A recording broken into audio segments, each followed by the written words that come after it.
Manchester's indie rock and roll station, XS Manchester. The XS Manchester Long Player, an iconic album in full with Jim Salverson. XS Manchester. An album full of bangers is the subject of today's XS Long Player. I'm Jim, and we're having another classic album conversation, rediscovering some of the best indie and rock albums of all time. Today it is an album that won 3 Brit Awards upon release, picked up an Ivor Novello Songwriting Award, and went 6 times platinum, as well as launching the career of the brilliant Kaiser Chiefs. I'm talking about their debut album, Employment. Released in 2005, it was an album that inspired some people to describe Kaisers as the worthy successors to Blur upon its release, something I will discuss today with Simon Rix, Kaiser Chief bassist. We'll talk about the expectations and early success of the band, what it was like walking into the studio with Stephen Street for the first time, and even Graham Coxon's kind of secretive involvement in the album as well. If you need a reminder of how brilliant this album is, you'll find a link to listen to the whole thing in the podcast description. I recommend either doing it before you continue maybe to remind yourself, but certainly at the end of this podcast, you will want to go back and listen to this album in full. This interview was recorded as part of the XS Manchester Long Player, which is a show on XS Manchester where I take a classic album every Thursday night and play it from start to end with a little bit of help from the people that made it. But this chat with Simon from Kaiser Chiefs was just too good not to play in full. You will notice halfway through the conversation, the earbuds Simon are listening on, they kind of conk out, they stop working, so he has to take them out. Rather than edit that bit out, I just thought I'd leave it in, because it's happened to all of us at some point, right? So let's get on with it. Kaiser Chiefs, Employment, a true classic indie album. Let's get into it with Simon from the band. Delighted to have Simon Rix, bassist with Kaiser Chiefs, with us for tonight's Long Player. How you doing, Simon?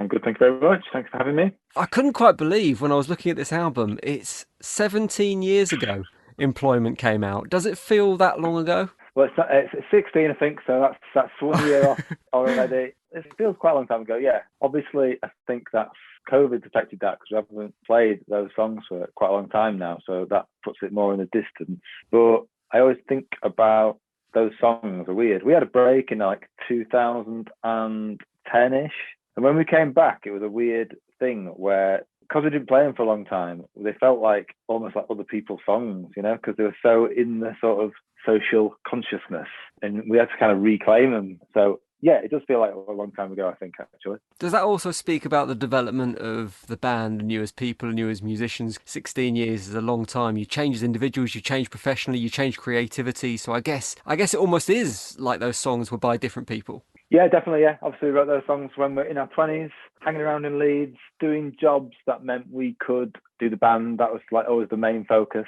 And, you know, even by the second album, all that changed and we obviously became musicians for our jobs, and also just because we have done a few things for Employment, you know, a few like album playbacks over the years and things like that. And you look at what we did in 2004, 2005 around the album, we were just all over the place. We were just going to America and back every month. You know, when we released albums, we would do like a world tour, like in 2 weeks, do like, you know, like London, Paris, Madrid, Tokyo, Sydney, New York, LA, or something like that. You know, we were so busy that I kind of don't remember loads and loads of stuff. You see pictures of things we did and remember it. But so much stuff disappeared because we were just doing something amazing every single day. It was weird. The recording of the album was kind of squeezed in between, as you say, this really busy, frantic touring schedule. Because it was squeezed into the schedule, did it feel like it was rushed in any way, or did that frenicity just add to the energy of the album? I think it definitely added to it. We wrote the album and we were writing a lot of it for live. So even though there are songs on there, like, you know, obviously Teammate obviously is probably the slowest, I guess. And What Do You Ever Give You, Caroline, yes, things like that. There were definitely album tracks that we thought of as album tracks. But when we were first writing songs, they weren't for an album, you know, they were to do a gig that week at Dublin Castle, or to do a gig at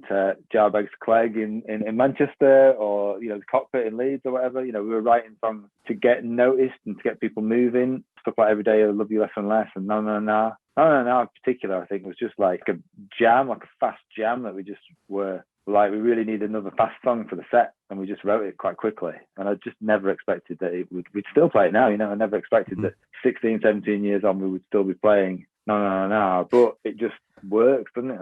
As a song, it's like an energy as opposed to being a brilliant song, if you know what I mean. So yeah, I think we recorded it in sections. So we did like I Took to Write, we recorded that as a single, and then I think Oh My God, Every Day You Love You Less and Less and Less. Every Day I Love You Less and Less. Just recorded those kind of like, these are going to be singles, you know. So they were in like, maybe we go for a few days. I think for one of 2 songs we did a week, you know.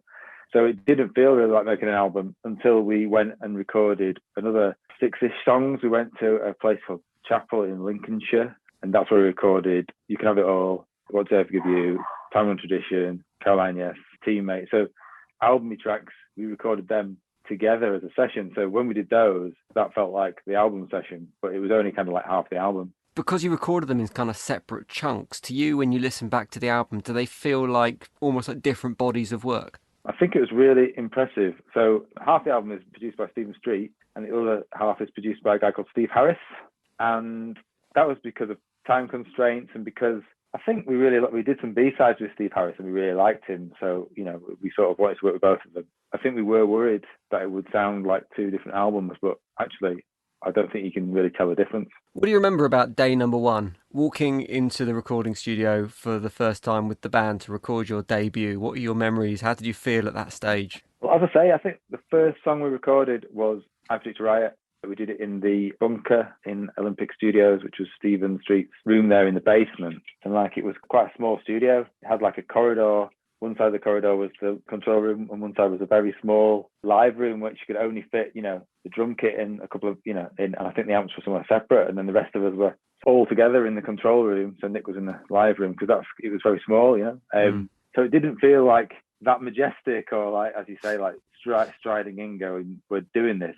Also at that time, we hadn't even signed the record deal. We'd recorded I Took to Write, and I think it had come out before we actually properly signed the deal. What was weird about us, I think, is we never had the moment because there was always something else that was going on. So with our first band, which was called Parva, we signed a record deal, and like we, you know, celebrated signing it. And then like we got played on Radio 1, and we went out all day and had a barbecue and went to the pub and did all that stuff and really celebrated it. But that band never went anywhere, you know. Whereas Kaisers, we started off and we did some independent stuff, like released a song on that by ourselves, and that got played on the radio. And we got a few Enemy stuff things, and we got on MTV. And then we sort of were talking to a record label, and then we were making a song and going on tour. And then I Took to Write came out, and then we signed our record deal, and then we like did the Enemy tour, which was a really big deal at that moment in time. Like every time we were always a step ahead, if you know what I mean. Like it was just things had to happen. We said like in Parva, like we signed the record deal, and that was kind of the end of it. Whereas in Kaisers, it was like we got to a point where someone just had to sign us. You know, it wasn't like a question of whether we were going to get signed. It was just like, well, we're doing so well. Eventually, someone will sign us. That's just the thing, like a tick the box, you know. And then go in the studio, record the song. Next day was a gig. Next day we recorded. Next day we were flying somewhere. Next day we recorded. Next, you know, it was like just a crazy, like, well, don't want to say roller coaster, but that was what it was. You mentioned I Predict a Riot there, which I think has probably gone on to become certainly one of Kaiser Chiefs' signature songs. One of the reasons I really like that song is because it feels very Yorkshire. It feels very Leeds. You've got like thee and thou and words like that used within the lyrics. Was the geography of where you came from as a band, was that always quite important in terms of your identity? Yeah, for Kaiser Chiefs, definitely. I think that again, I don't want to talk too much about Parv. I think talking about them all the time, but that was a band where we didn't really have an identity. We just sort of went with whatever was happening at the time. So like the Strokes were big, so we would play like have a Strokes like a garagey song, or then like I don't know, Radiohead would be big, so we'd have a song a bit more like that, or like they used to be, a bit chameleon-like, I guess. Whereas when we started Kaiser Chiefs, we were determined that we should have this sort of sound, and which it should be like a British sound. We were writing about where we were and what we were doing. So I think Abject Right's interesting because, you know, every time there's a world event somewhere, you know, people are tweeting us or people are saying that we predicted it or whatever on Twitter. But, you know, that song, it's just about a Friday night out in Leeds. You know, it's like, it was based on a genuine night out, wasn't it? A genuine event in time. Yeah, kind of. It's sort of, so the chorus is kind of about a club night that Nick and Ricky used to run, and a band called Black Wire were playing, and it was getting very, very raucous. And then also the verses, you know, all the stuff's about, there was a club in Leeds called Majestic, which is now the headquarters of Channel 4, surprisingly. But yeah, you know, people getting kicked out of there. It was always a bit messy. So yeah, it's just about various parts of Leeds City Centre, and obviously the reference to Smeaton, who's an architect who designed the town hall, who went to Leeds Grammar and things like that. There's lots of just references to Leeds, and that was all the purpose. I think there's throughout the album there's sort of, we were talking about where we were at that stage in our lives. With that song, and with other songs on the album as well, actually, songs like Every Day I Love You Less and Less, Modern Way, Oh My God, they've kind of become your signature tunes. And I think this happens quite often with bands who have really big debut albums. They kind of get associated with their early tunes, maybe more so than stuff that comes later. What's your relationship like with that music now? Do you love it and hold it dear, or is it kind of a case of you'd rather people focused on the newer stuff that you were creating? I think both, really. I'm really proud of it and I really like it. And obviously, when we play live, every time we do it, it's new, in my opinion. I don't necessarily listen to the albums, but, when we play Ruby live or Oh My God live, then it's always a fresh audience and it's always exciting and good. I'm just going to change my earphone because this one is running out. Sorry. Very unprofessional. So yeah, I mean, I love the fact everyone likes the old stuff. I would like, sometimes I feel like when we release the new albums, we always like the new stuff the best because it's the latest stuff you've done. I'm proud of all our albums, really. There's been some moments in time where, you think, oh, I might have done that different or this different. But I think each album was the right album for us to make at the time, so Employment, we were talking about what we're doing at that moment in time, in our 20s, living in Leeds, doing our thing, and then in the middle, we did a few weird things, I think, like we did the Make Your Own album and didn't tell anyone and released it. People could build it on the internet. But, and then, the most recent album, I think I'm really proud of. I think it's a great album. I think it's up there with our best albums. But I understand that, for a lot of people, particularly, Absolute Riot and Oh My God and things, that it's something that takes them back to moments in their lives because those songs were so big. Like, they almost have a life of their own, those songs, I think. We're not in control of those songs anymore. They're like the people's songs because they're so out there and everyone knows them. Even people who weren't born when they came out know those songs. So it's weird. I know what you mean. They kind of become folk songs almost, don't they? Yeah, I just think we have a relationship with them. But actually, so do a lot of people, and like their relationship with it is just as valid as ours. I think we had a thing when we made the first couple of records and like the newspapers would be making headlines like puns out of our song titles. And it was like, oh, wow, like it's something we never thought about, but it really thought that we'd sort of got through the noise, like we were part of the social commentary of the time. So yeah, and I think at that point you have to sort of give up the songs and just, go like, okay, we've done something pretty good there, but like it's everybody's song basically.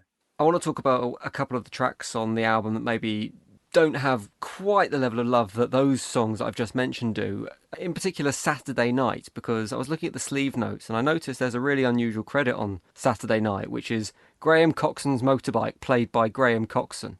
I'm going to bet it's one of the more unusual musical credits that Graham Coxon has in his career. What was the story there? How did that come about? It's good, isn't it? I think basically we were working with Stephen, who's worked with some great people, and like we love Blur, which is part of the reason that we work with Stephen. And so during the album making, we were kind of going, well, I think Nick particularly was a bit obsessed with Graham Coxon solo at that time, and was like, can we get him to come and play something? Maybe would he play guitar, and would he play this, and would he play that? And then I think to try and get Graham excited about this opportunity, Stephen was like, oh, maybe he might play, he's really into his motorbikes. Maybe he might play his motorbike, because I think basically he thought that he wouldn't play guitar on it, basically. So, yeah, he came down one day and we, took some mics, got some leads trailing outside the door, mic'd up his bike and he revved it. And that was the beginning. It sounds great. Was he given any kind of musical suggestions as to how he might play the motorbike at that point, or was it? I think it was just rev it as if you're about to get off. Yahoo Music, actually, speaking of Graham Coxon, they described you at the time when Employment was released as a worthy successor to Blur, and there was a load of rave reviews when Employment dropped. Did that put the pressure on you as a band? I don't think so. I mean, as I say, it was weird because we were that band, it wasn't like we wrote these songs and then, in an Arctic Monkeys way, we were signed straight away and swept up and moved along. We spent a lot of time, we were quite old, like 25 or something by the time we got signed. So we'd had lots of rejection, even in Kaiser's, even like we sent a demo which had Oh My God, Born to Be a Dancer, A Modern Way on it to Tony Wilson to do In the City, and it got rejected. Even as Kaiser Chiefs, same song with the same songs, even with I Predict a Riot, lots and lots of record companies turned us down, couldn't get signed, but we just carried on regardless, like in some sort of insane, knew that we were going to be successful in the end, or had to be successful in the end, or had to make people listen in the end at least. So like, yeah, when the good stuff came, some Brit Awards and some good reviews and stuff, we just took it kind of in our stride, really, because we sort of knew that it might be temporary. I suppose it just motivated us to, write better songs and do great gigs. A couple of other tracks on the album I just want to highlight. Caroline Yes, which is named in reference to the Beach Boys song Caroline No, and You Can Have It All, which is a song that's been credited with having some Beach Boys influences in there as well. Now, when I listen to Employment, I don't necessarily hear a load of Beach Boys coming out of the speakers, but was that very much part of the band's influences going in and creating this album? Yeah, definitely. So when we started Kaisers, we sort of tried to narrow the focus, even down to like what we would wear and what we would sound like. We sort of thought... Actually, Ricky's shirts, there's definitely a Brian Wilson influence there, isn't there?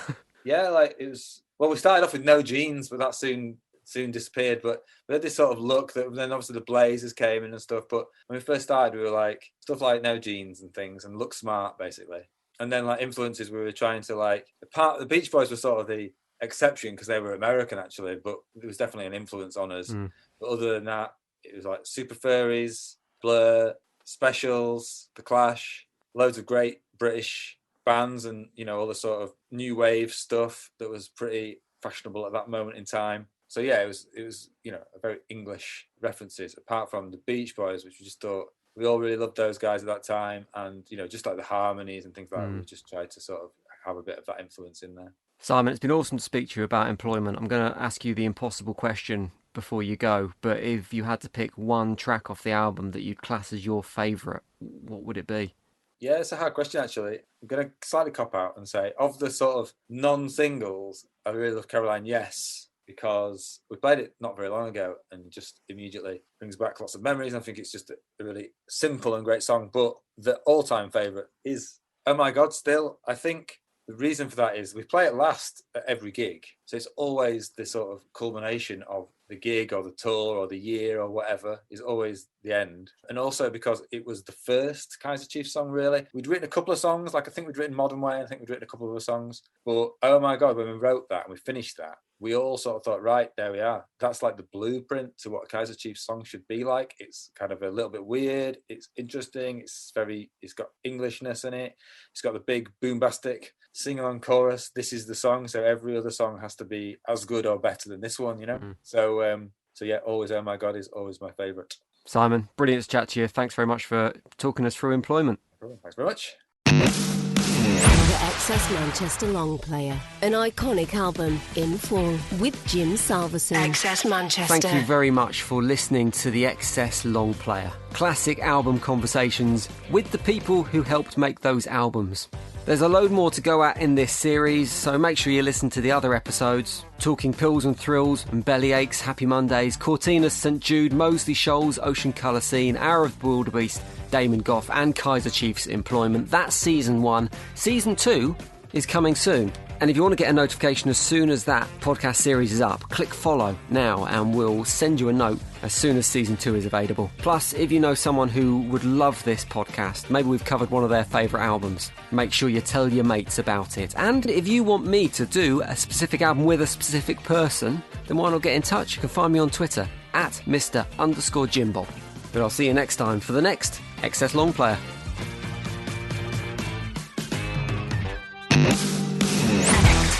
Manchester's indie rock and roll station, Excess Manchester.